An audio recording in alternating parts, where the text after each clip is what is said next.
the thing that we're trying to achieve with the game is to have these, get the, the problem with, what we feel is a problem with games like Civilization. I love Civilization, but you don't get that real human, conniving, evil, backstabbing scenario. You can, when you have your alliance against their alliance, then there's a traitor in the middle, or when you're planning a big all-out war against each other. So we want that, we want a massively multiplayer board game, to basically. You guys play board games? No. No? Not really.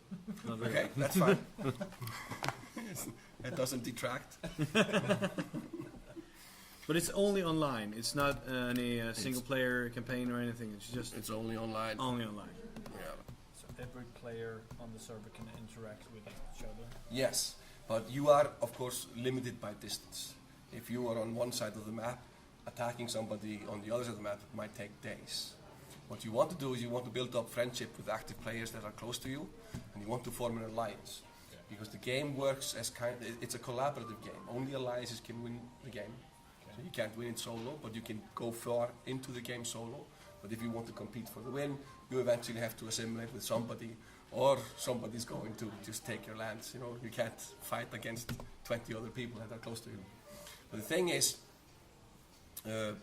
when you have alliance versus alliances, they send an attack. Somebody from another alliance sends an attack towards you. Probably they've been conducting espionage on you. They know what's there. So having friends around you that can support you is very good. Because the travel time from them to you might be 2 to 15 hours, something like that. So you have plenty of time to respond, because your friends that are close to you, their travel time to you is only maybe 30 minutes. So you get them to stack their defensive fleets, and the tension that builds up over this long engagement is it's insane. When it's 20 minutes to impact, you're just going nuts because you're wondering what's in it. These might be people that you have been yourself reconnaissing, spying on, and you know how much they have, and like, did they send it all? Or are they diversified? So that's really, really something. It's really tense. It surprised me. I had not played this game very much before I joined this company, but the tension in this is incredible, and because you spent a lot of time building up your stations, and you build new stations, and your borders grow. When somebody attacks your station, it's a little bit like that bully at the beach who's stomping on your sandcastle. You get pissed. I mean, you get real emotional about this. He's invading you've spent 6 weeks building up that station, and it gets personal. And that factor surprised me a lot. We've done a couple of alpha tests, and it was funny how the game bled into real life. So this was a close group, so it's not really a good example, but it's an example of how intense the game can get emotionally. So my alliance knew that 4 out of 5 in the other alliance went out drinking on a Friday night. So we woke up at 6 in the morning on Saturday to launch our attacks, because we knew they were hungover for the next 6 hours. So we sneak up on them like that, and the backstabbing is insane. That's pretty cool. So I'm not. Do you play it continuously, or is it just you log on and? So the play pattern usually, for the most of the time, is that you log on several times during each day for 10, 15 minutes, something like that. And but there come occasions where it's good to spend a couple of hours or an hour in the game. Like when you build a new station, you have all these low-level houses that you want to build, buildings, and they take shorter time. Then you level them up. So for the first hour, you can get quite far with one station, and then eventually the 2 buildings you're building take 6 hours each. So that station, you won't come back to that station for 6 hours. But you have this overview, and you see, like, in 2 hours, there's quite a few actions I can take. So I'll return in 2 hours. So this is how you get 20,000 people to play a strategic board game online together without everybody having to wait for everybody. Each station that you build each station has a talent tree, so to speak. There's a path you choose. You choose which buildings to build inside each station. So you gear one station towards becoming an industrial complex, one station to become a staging point for your attacks, and one station to be a scientific center. So not all stations do the same things. So when you're playing the espionage game, you might want to take out the station from your opponent that is a staging ground, so he can't retaliate. or you want maybe for the 2 weeks preceding before you do the big attack, you're harassing his production stations. So there's strategic elements to what you're going to attack and you have to get those information with your espionage fleets. And we want the alliances to be cooperative. We want the average player who plays not completely 24/7, who's not insane. We want that player to be able to participate in an alliance, to be a contributing player, even though he's not the top-notch player in the alliance. So we have this system where people can dedicate their fleets towards specific projects like spying or defending or production, and you can share resources or divide your defensive fleets with others. So it's kind of like being in a guild in World of Warcraft. Like you have this healer or this defender who is usually online pretty much, and when there's an incoming attack, somebody goes, I don't have any defense ships, I've been mining everything, I'm a spy. So you have these friends that come and help you. Are there different classes? Not really, no. It's just how you, in which direction you take your stations. And there's another system that is quite innovative for this genre, is that we have these cards. I might have a fleet of light assault ships, but it won't be the same. I won't use it the same way that you use yours, because I have the cards that I have placed on this fleet, they gear the fleet towards being a raider. They have a lot of carrying capacity, so they can steal a lot of resources from non-player characters. But your light assault fleet, it has a lot of attack power, so it's there to punch through defenses. Because when you send out an attack, you have these 4 or 5 players who are going to stack defenses against you, so you want to have a lot of punch power. But before you do that, you're just raiding non-player characters and stealing resources from them, so that for those fleets you want a higher carrying capacity. The same goes with the scout unit. You put cards on it and you make it an espionage ship, or you put cards on it and you do the exploration game. And the exploration game in Starborne is a lot about finding missions. When you find missions, you get rewards with a booster of cards. And the cards you can deconstruct to make the cards you want, or maybe you will find exactly the cards you need. So that's how we're going to monetize. It's a free-to-play game through the boosters. Is there a pay to win? No. Number one question everybody has. Yeah. And I always like to tell about, like, the CEO of Solid Clouds. He's a hardcore PvP gamer. Yeah. He's been playing these games for 10 years. And one of the reasons, not only he wants to combine this civilization experience with the massively multiplayer experience, he wants it to be a hardcore PvP game, and he doesn't want the pay to win to be associated with Starborne. So one of the things that we do to balance this out is the fleet system. I only have you can make 10,000 light assault units, ships, but you only have like a limited amount of fleets to put them in. So each fleet takes 1,000 ships, but you only have like 10 fleets. You're using 3 fleets for industrial purposes. You're using 2 fleets for exploration. That leaves you with 5 fleets, which you're using to raid NPCs or something.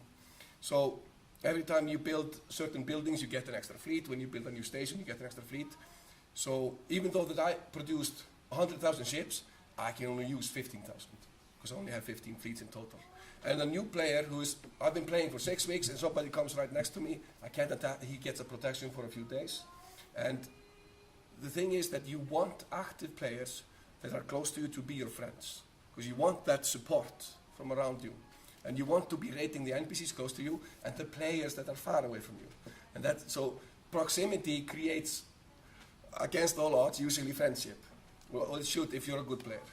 If you're always attacking your neighbors, you end up with nobody around you, and you're just a target. But if you're a part of an alliance, you can still be betrayed. Yes, there is no. You join an alliance, you don't have to stay there for the whole time. You can destroy all stations from a player except their capital station. And at this stage, at this moment, we're allowing players to move their capital station once per game. And the game is not endless. It's not an endless game. It's like a board game. It has a conclusion. It has a real end game, which the alliance has to prepare for and be ready to contribute and build together. So you're actually working together towards the end game of the game. Can you die? Well, in these kinds of games, these are niche games, and we are making a game for these kinds of plays.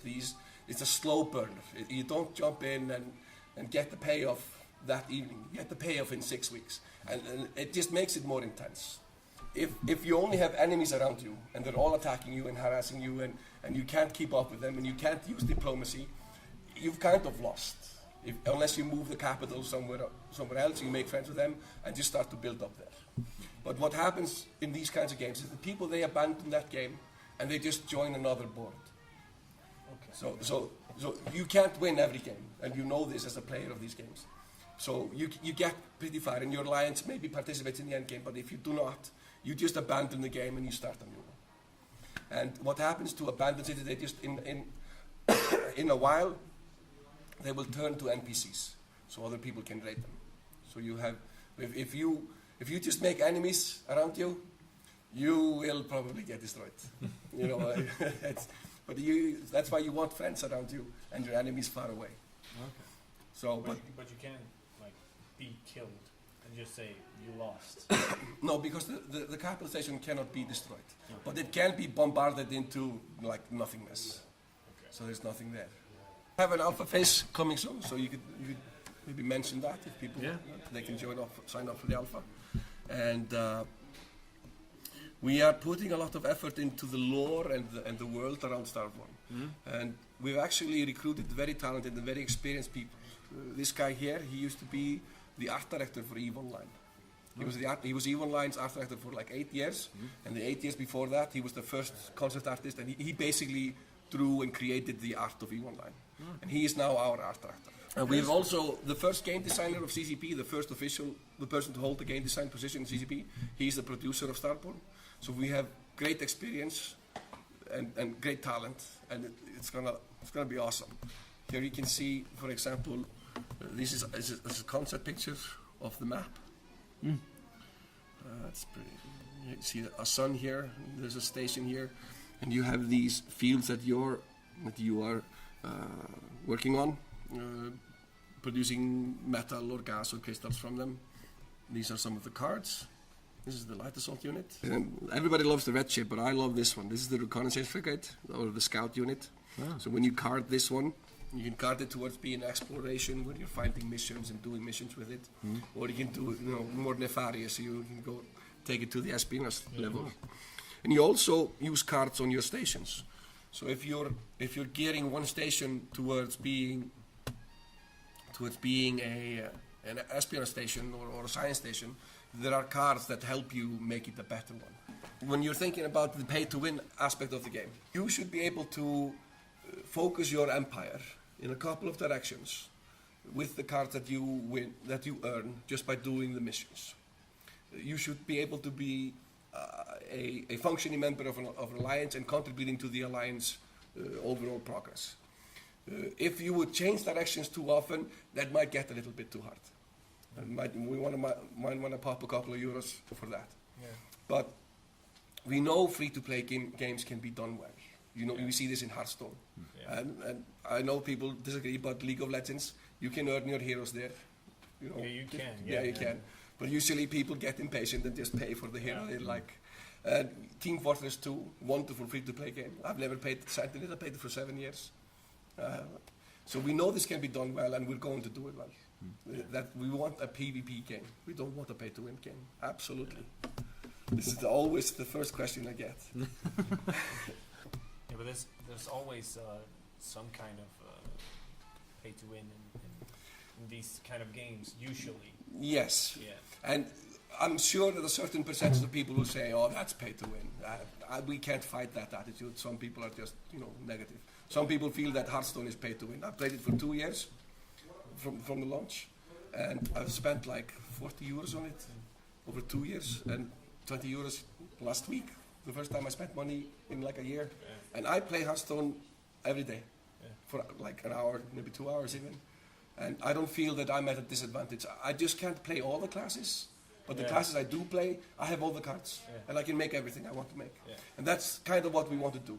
You kind of figure out your role in the alliance or what you want to do in the game. Just take some time. And the cards you get, you can deconstruct them and make the cards you want to get to the role and the position that you want to be in. Okay. And that's what we want. Yeah.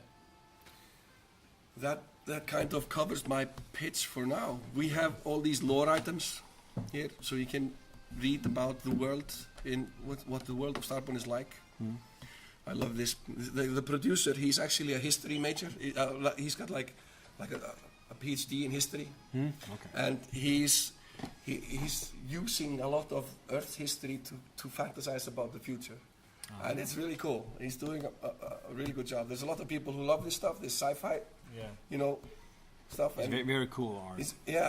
Are there different races as well, or is it just? Well, the game is a work in progress. Right now, what's happening is that we have achieved faster than light travel, and we can actually colonize regions of space. And what's happening is that we have the European Space Agency, who has become a little bit like the East India Company used to be. Like they controlled the traffic from India to Western Europe, and if you wanted to buy spice or tea or stuff, you had to go through the East India Company. And that's kind of the case in Starborne world. So the ESA, the European Space Agency, is opening up pockets of space and allowing companies to colonize them. And that's what you are. You are a colonizer. You start with one little simple space station. You start to gather resources, and then you raid some NPCs that are other like computer-controlled companies that are also trying to conquer space. But these don't grow. They're just basically there for you to fight over. So if you might have two players side by side and an NPC between, so you're fighting over the extra resources that one-player character has. So there's a lot of things to argue about on the board. And we have like anomalies, we have black holes on the board and twin stars and stuff. And we're taking real science and a little bit, of course, of fiction too, and we're making these fun things on the map. We want the game to take place on the map. What's the effect of a black hole? Well, travel around it is skewed, so the timing to go there might be a little quicker, but to get the way back is slower. We haven't fleshed out all of these little board gimmicks, but they're gonna be there. So, like I say, we're at early stages at the moment. What I found out about this kind of game, it's the perfect game to play while you're doing other stuff. You know, I play Hearthstone, and then I hear like ding, and I turn to Starborne, and I put 2 explorers more out because they just returned home. I just use them again. So it's kind of there the whole time. It doesn't have to be. I can just, but it's a very girlfriend-friendly. Yeah, exactly. It's like tending your garden, Yeah. You want to go there and snip a couple of leaves, and let it grow better, Give it some water. Yeah. Spray some water. Yeah, you have 10 fleets. You send some out, and maybe 6 of them are on missions that take 2 hours. But the other 4 are missions that only take 15 minutes, You can't come back in 4 hours and give them all 10 a new command, but you can do more 15 minutes if you're there constantly. So you can gain advantage by being constantly there, but what game isn't like that? I mean, if I play more of Overwatch than you do, I'll get better. Yeah, exactly. That's right.